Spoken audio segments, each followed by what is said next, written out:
configuration d'OBS. Donc ça, ce sera la première vidéo, c'est celle que vous êtes en train de regarder. La deuxième petite vidéo, ce sera une vidéo un peu spéciale. C'est pour vous expliquer comment faire un live Twitch, mais en mode invisible ou semi-invisible. Donc ça, vous verrez, ça, ce sera sur la deuxième vidéo. Donc pour la configuration d'OBS, pour l'installation et la configuration d'OBS, bien souvent, je vois beaucoup de gens utiliser OBS classique, qui est une version bêta, euh, qui permet d'utiliser beaucoup de plugins, mais qui a beaucoup moins d'options que la version multiplateforme qui est ici. Et bien souvent, lorsque j'aide des gens à configurer OBS, je leur conseille d'installer cette version. Et après utilisation de cette version, les gens sont hyper contents d'être passés sur cette version parce qu'elle a beaucoup plus d'options que la version bêta. Elle permet pas d'utiliser beaucoup de plugins, mais elle a beaucoup plus d'options dans l'utilisation d'OBS. Donc une fois que vous aurez installé OBS, cette version, l'OBS multiplateforme, je vous donnerai les liens dans la description de ma vidéo. Euh, Ce que je vous conseille d'installer, c'est le browser source aussi. Alors le browser source, il est en bas. Si vous cliquez dessus sur browser source, vous allez avoir accès à la page browser source, mais pour la version bêta et pas pour la version OBS multiplateforme, celle qui nous intéresse. Alors le browser source, ça permet d'afficher une page internet directement dans OBS. Donc ça permet de faire des alertes follow, des alertes dons, ou d'afficher une page internet directement sur OBS sans passer par une capture d'écran. Donc cette version-là, c'est pas celle qui nous intéresse parce que c'est la version bêta. Pour, euh, pour avoir la version multiplateforme, alors je vais revenir ici, il faut cliquer sur plugin. Je vous donnerai directement le lien dans le descriptif. Mais voilà, faut cliquer sur plugin. Dans plugin, vous avez OBS Studio. Ah bah maintenant ils l'ont appelé OBS Studio. C'est plus le multiplateforme. Et dans OBS, dans les plugins OBS Studio, vous avez InfoWriter. Vous avez que deux plugins, voilà, sur cette version, alors que sur la version classique, vous avez beaucoup plus de plugins. Mais la version OBS Studio est beaucoup plus intéressante. Donc le InfoWriter, laissez tomber, c'est vraiment inutile, ça permet d'écrire des informations sur votre live dans un fichier texte. Et le browser plugin, il est ici. Donc pour ceux qui ont Windows 32 ou 64, vous avez juste à télécharger dans Windows le download, la test, qui correspond à la dernière version du CLR Browser. Lorsque vous cliquez dessus, vous allez le télécharger. On va attendre qu'il ait fini de le télécharger. Je vais vous montrer où l'installer. Donc ça va me permettre justement de le mettre à jour. Je ne l'ai pas mis à jour. Donc. Ah, par contre, là, il met du temps. Mais ouais, trop de monde qui regarde la télévision chez moi. Et puis en plus, je suis en live. Donc le temps que ça se télécharge, je vais juste vous expliquer. Là, en fait, actuellement, je suis en live sur Twitch, mais en mode discret. Ça veut dire que Twitch enregistre ma vidéo, mais personne ne sait que je suis en live. Et donc les gens, s'ils cliquent sur mon profil, ils ne me verront pas en live. Ils verront que je host quelqu'un, mais ils ne pourront pas voir cette vidéo. Je vous expliquerai tout ça dans l'autre vidéo. Mais voilà, c'est juste pour vous donner quelques renseignements sur, sur cet enregistrement. Ça va prendre vraiment du temps.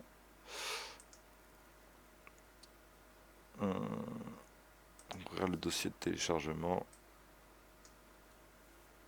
Parce que je l'ai déjà. Ah non, je ne l'ai pas téléchargé encore cette version. Donc ouais, il faut vraiment attendre qu'elle ait fini de télécharger. Excusez-moi, ça risque de prendre un peu de temps. C'est un peu dommage. J'aurais dû la télécharger avant. Elle fait que 17 émo. Ah. Pas mettre 25 minutes, 12 minutes, 11 minutes. Je télécharge pas vite. Ça, c'est sûrement parce que je suis en live. Un peu dommage. Donc une fois que vous l'aurez téléchargé, de toute façon, cette version, je vais voir si je l'ai quelque part. Donc, hop. Donc le CLR browser, le CLR browser, on va l'ouvrir ici. Excusez-moi. Désolé. Après, on va passer à l'utilisation d'OBS. Je vous expliquerai un peu le fonctionnement, comment configurer OBS et comment avoir une bonne qualité de live pour ceux que ça intéresse. D'accord. Donc, vu que j'ai rien préparé, je suis un peu perdu.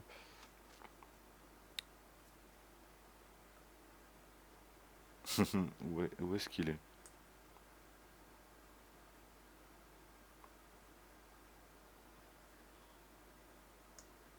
D'accord. Ok.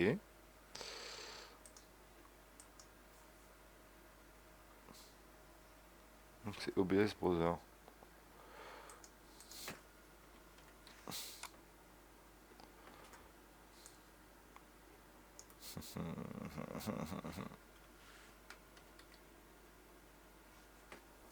Bon, bah, en fait je l'ai plus du tout. Donc je peux même pas vous le montrer. On va attendre encore quelques secondes. Un peu dommage. Je vais pas recommencer ma vidéo juste pour ça.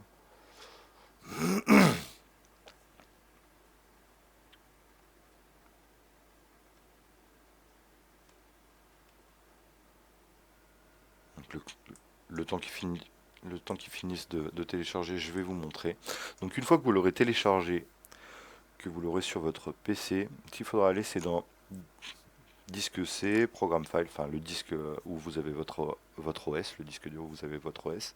Donc programme file x86, pareil, je vous mettrai le lien. Et dans OBS Studio. Dans OBS Studio, vous avez OBS Plugin. Voilà. Ici, vous avez deux dossiers, un dossier 32 bits et un dossier 64 bits. Donc on va attendre qu'il ait fini de charger, c'est bientôt le cas. Hop, on va le mettre comme ça.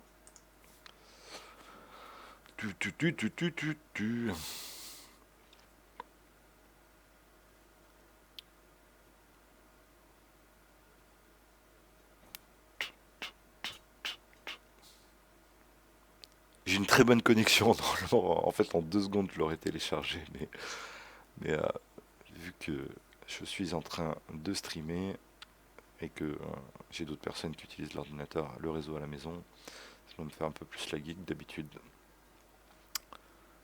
Donc voilà, c'est bientôt fini. Hop, donc on va l'ouvrir.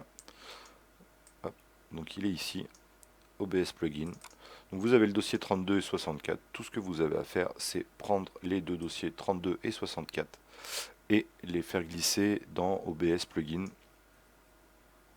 Le dossier, donc il vous demande de remplacer les fichiers dans la destination. Vous faites oui. Faire ceci pour tous les éléments. Continuer. Donc une fois qu'on a fait ça, on peut fermer. Donc vu qu'on a pris les deux dossiers 32 et 64, ce qui se passe, c'est qu'il supprime les dossiers, les fichiers. Ah. Ah, la blague. Vu que je suis en live, ça marche pas. Vu que je suis en live, il ne veut pas le faire. Mais c'est pas grave, vous avez compris le système. Il faut juste, je le referai plus tard. Mais donc il faut juste faire glisser les deux dossiers dans le blanc ici.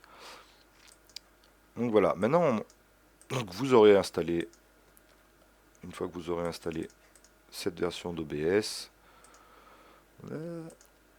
voilà, donc la version OBS Studio, vous allez avoir OBS sur votre PC et si vous avez installé le CLR Browser, vous aurez le CLR Browser qui vous permettra d'afficher une page internet. Ah ouais, maintenant, c'est pas ça que je voulais faire. C'est pas grave, on va le faire comme ça. Donc maintenant, une fois que vous aurez OBS d'installer, ça fait comme si j'étais en... Faites voir. Hop. Ah oui, mais non. Ah si, c'est bon. Là, en fait, je viens de lancer la version 32 bits. J'ai la version 64 qui est en train d'enregistrer et je viens de lancer la version 32 bits pour pouvoir vous la montrer directement sur le stream. Donc là, c'est la version 32. Que vous utilisez la version 32 ou 64, c'est exactement la même chose. Donc pour bien configurer OBS, il faut commencer, c'est aller dans Paramètres. Alors je vais vous conseiller, c'est dans Général, tout de suite, bon, vous avez la langue française, et en dessous vous avez Thème. Donc si vous mettez thème par défaut, vous allez passer sur une version grise comme ça, toute moche. Moi je conseille souvent aux gens, c'est de passer sur la version dark, qui est beaucoup plus jolie. Euh, donc là je suis sur une version Windows 10, mais en mode Windows 98, c'est pour ça que ça paraît un peu moche, mais je préfère utiliser mon PC comme ça. Vous aurez sûrement une version beaucoup plus jolie que la mienne sur votre PC. Donc une fois que vous aurez fait thème dark, vous n'avez plus qu'à faire appliquer, vous pouvez aller dans flux. Dans flux, c'est ce qui va nous permettre de configurer notre, notre, notre, notre OBS pour streamer sur notre chaîne Twitch. Donc type de diffusion, service de streaming. Dans service, vous avez Twitch, vous en avez plusieurs à configurer, mais nous, celle qui nous intéresse, c'est la version Twitch. Vous pouvez faire afficher tous les services pour avoir tous les services d'OBS. Et pour le serveur, je conseille donc EU Paris. C'est celui qui nous intéresse. On est en France, on va utiliser celui de Paris. Suivant où vous êtes, vous aurez peut-être des serveurs beaucoup plus proches qui vous permettront d'avoir un temps de live beaucoup plus court. Moi, c'est Paris, je suis en France, j'utilise celle de Paris. Et ensuite, dans la clé de stream, vous allez sur Twitch. Donc, je vais vous le montrer. Donc, vous allez sur Twitch, sur votre chaîne Twitch. Donc, comme vous pouvez le voir sur ma chaîne Twitch, là, pour moi, je suis en live sur Twitch, mais personne ne peut voir parce que si vous allez si je vais sur ma chaîne, si quelqu'un vient sur ma chaîne actuellement, il verra que je suis en train d'hoster Aurélie Wiimote. Et si on va sur mon profil, je suis en mode déconnecté. Et pourtant, je peux vous promettre que je suis bien en train d'enregistrer cette vidéo sur Twitch. Voilà. Donc dans Twitch, vous avez sur le côté, vous avez le tableau de bord. Donc vous irez dans le tableau de bord. Ah, tiens, j'ai Hugo Fischer qui a dû voir mon live, donc il a dû se connecter, mais par le téléphone et passer directement sur ma vidéo. Et donc qui doit voir, qui doit voir cette vidéo. Alors c'est pour ça que je vous dis que c'est une vidéo invisible ou semi-invisible. C'est que personne ne peut voir que vous êtes en live, mais si quelqu'un se connecte à votre profil via téléphone, il peut tomber sur votre vidéo.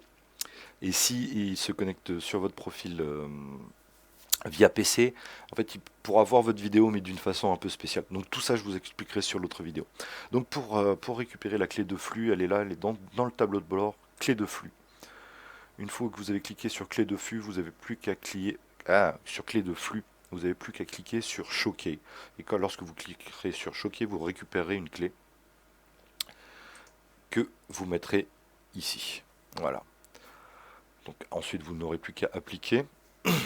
On va aller dans sortie. Sortie, c'est ce qui va nous permettre de configurer le débit de votre live, de ce que vous allez envoyer sur Twitch. Alors moi, ce que je conseille à tout le monde, c'est de passer en mode avancé. Alors, dès le départ, vous êtes en mode simple. Vous passez en mode avancé. Pour l'encodeur, je conseille à tout le monde d'utiliser le X264. Maintenant, si vous avez une carte NVIDIA, vous avez la possibilité soit d'installer CUDA, qui va vous permettre d'utiliser votre carte graphique pour streamer plus que votre processeur. Le X264 utilise votre processeur, l'encodeur NVIDIA NVENC H264 va plus utiliser votre carte graphique. Donc moins utiliser de ressources processeurs pour pouvoir streamer. Maintenant, je trouve que la qualité n'est pas tip top. Alors, vous me direz, j'ai pas une carte de ouf, j'ai une GTX 650. Je pense que si vous avez une carte beaucoup plus puissante, la qualité de stream doit être meilleure. Donc moi j'utilise le X264. Imposer les paramètres d'encodage, vous n'avez pas besoin. La mise à l'échelle, vous n'aurez pas besoin. On verra ça plus tard. Pour le débit, donc pour le débit de cette vidéo, je suis en 1280 par 720, donc en 720p à 30 fps. Donc pour 30 fps en 720p, je conseille, c'est la norme, c'est 2500 kilobits par seconde. Si vous descendez le débit, d'envoi, je vous conseille de passer plutôt à 25 fps. Si par exemple vous mettez à 2000 kilobits par seconde, passez plutôt à 25 fps, vous aurez moins de pixels sur votre live. Bien souvent, je vois des gens qui streament à 30 fps pour 1500 kilobits par seconde. Enfin, je vous donne un exemple. Mais pour 1500 kilobits par seconde, pour du 720p, ça sert à rien du tout. C'est un live qui va pixeliser sur les gros mouvements. Donc il vaut mieux streamer à 25 fps si vous descendez cette valeur. Je ne vais pas vous donner toutes les valeurs, mais par exemple si vous mettez à 1500 kilobits par seconde pour du 720p, plutôt streamer à 720p, plutôt streamer à 25 fps que à 30. Et encore 1500 kilobits, je trouve que c'est pas assez pour du 25 fps, mais vous aurez beaucoup moins de pixels. Euh, pour, pour, euh, pour la taille du tampon, vous pouvez cocher ici, utiliser une taille de tampon personnalisée et surtout mettre à peu près une valeur égale ou inférieure au débit d'envoi de votre stream. Donc là j'ai 2500, je remets 2500. Je pourrais mettre beaucoup plus. Ne mettez pas beaucoup moins.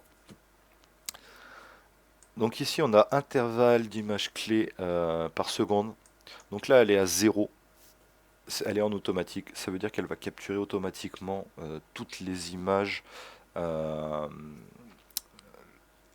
euh, toutes les images par seconde. Donc je lui ai demandé de streamer à 30 images par seconde. Elle va me capturer 30 images par seconde. Enfin OBS va me capturer 30 images par seconde. Si vous mettiez 2, par exemple, ce qui va se passer c'est qu'OBS va plutôt vous capturer 15 images par seconde. Après il refait le travail pour renvoyer à 30 images par seconde. Vous ne perdez pas en qualité. Mais le mieux, c'est quand même en automatique. Suivant le processeur que vous avez, si vous avez un processeur assez ancien, mettez plutôt 2. Ça permettra à OBS de moins utiliser vos processeurs. Ensuite, moi j'utilise CBR.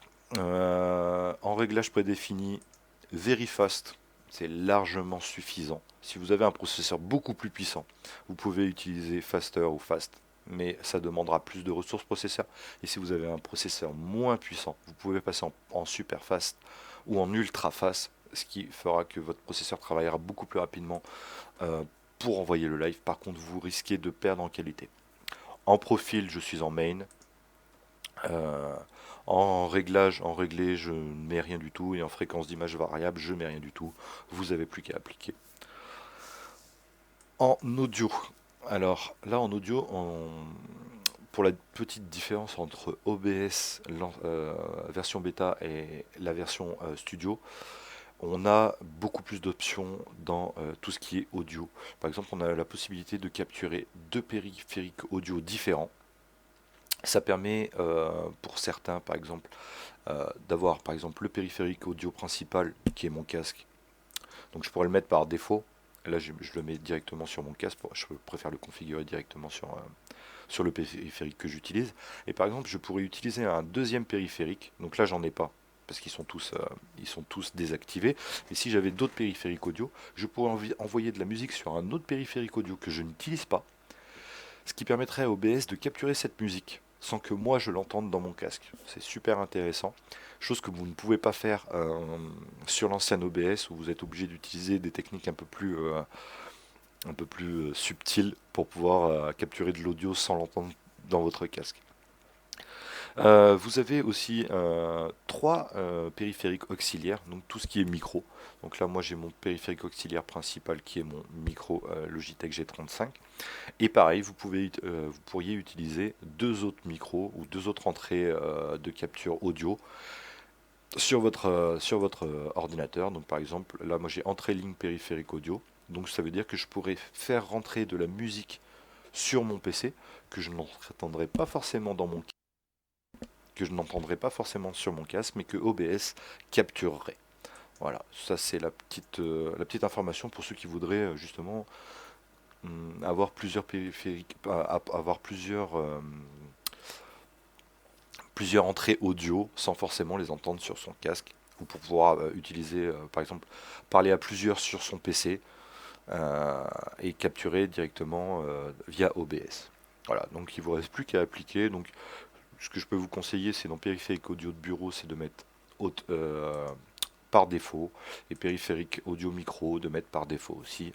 Si vous utilisez un casque micro, ça va automatiquement vous prendre ces périphériques. Donc dans vidéo, donc là on est dans vidéo. Moi j'utilise DirectX 11, OpenGL, enfin tout ça je ne peux pas vous conseiller. DirectX 11 c'est la base, c'est ce qui est configuré.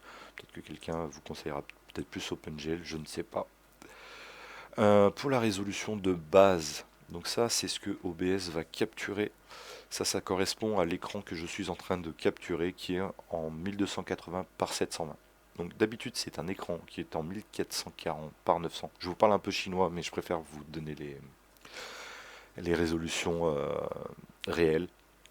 Donc habituellement c'est un écran qui est en 900p, donc en 1440 par 900, mais que je passe régulièrement en 1280 par 720 justement pour pouvoir streamer sur Twitch dans une qualité normale, dans une qualité, enfin dans la norme, donc dans du 720p. Excusez-moi, je m'embrouille un petit peu, j'espère être assez... j'espère que vous me comprendrez bien sur ce que j'explique. Donc ça c'est la résolution que OBS capture. Dans la résolution de sortie mise à l'échelle, c'est ce que vous allez envoyer sur votre live. Donc là, je suis en 1280 par 720, c'est ce que j'envoie actuellement. Vous pourriez descendre en résolution. Vous avez plusieurs résolutions. Vu qu'on est en 1280 par 720, la base, on va avoir un ratio normal de résolution. Donc 960 par 540, c'est un ratio normal de la base de 720p. Excusez-moi, je suis un peu... Moi, je me comprends, vous me comprenez peut-être pas.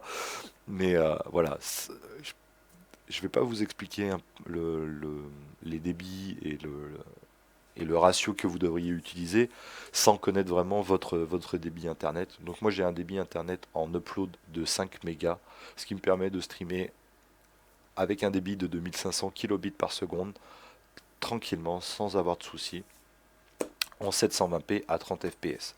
Voilà, donc c'est la vidéo que vous êtes en train de regarder actuellement.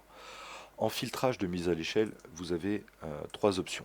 Vous avez le lang cause redimensionnement affiné à 32, c'est la meilleure qualité. Si vous avez un bon PC, un bon processeur, c'est celle que je vous conseille. Si vous avez un processeur un peu moins puissant, vous pouvez utiliser la bicubique à 16 échantillons.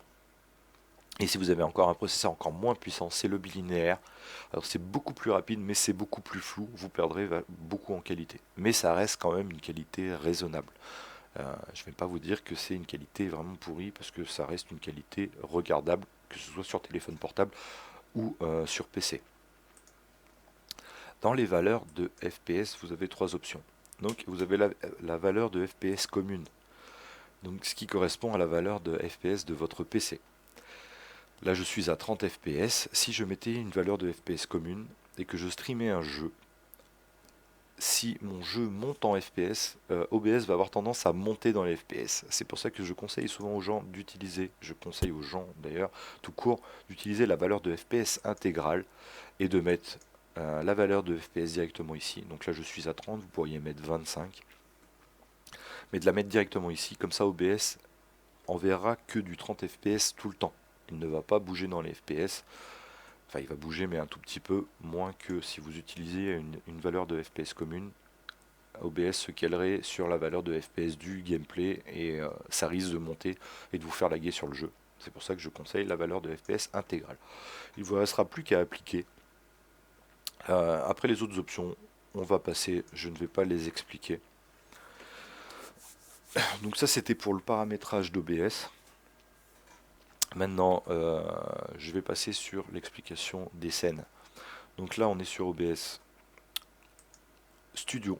Donc pour ceux qui utilisent encore la version ancienne, vous pouvez voir, il y a déjà,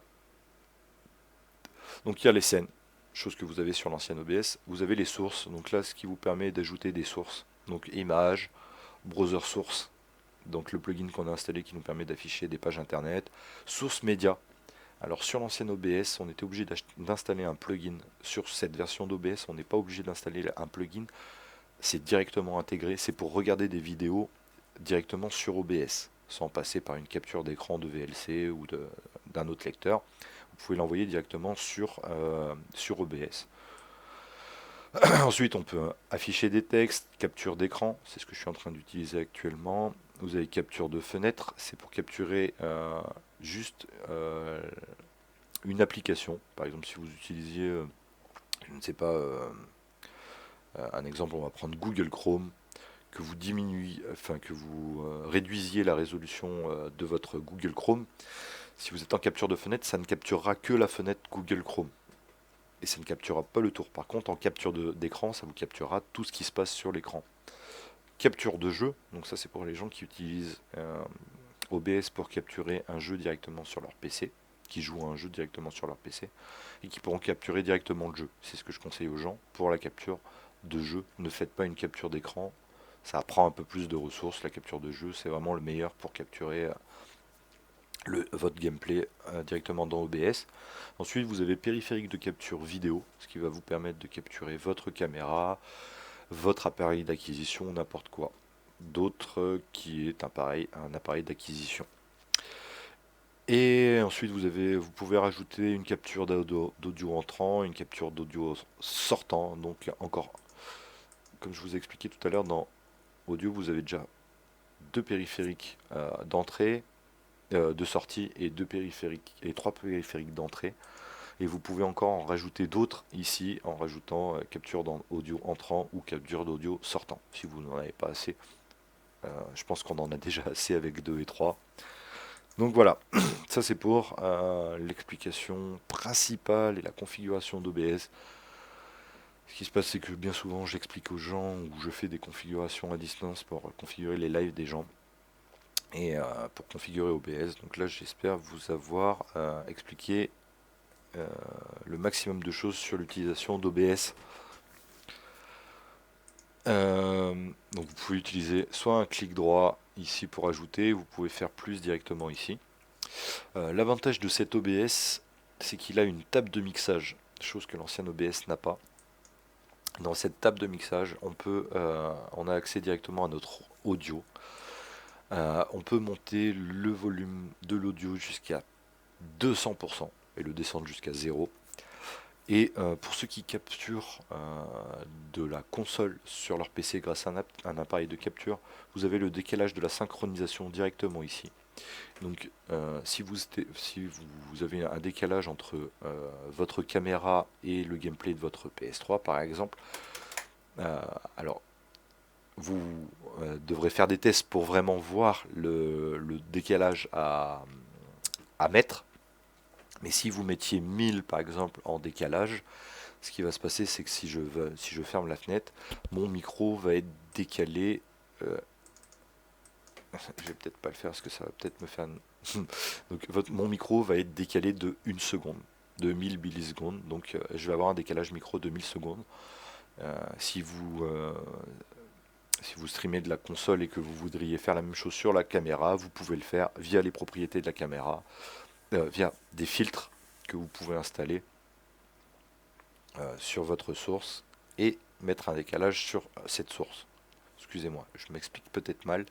Si vous aviez des problèmes sur l'utilisation d'OBS, vous pouvez toujours passer sur mon live et me demander des conseils ou m'écrire en dessous et me poser votre question. J'essaierai d'y répondre si je peux.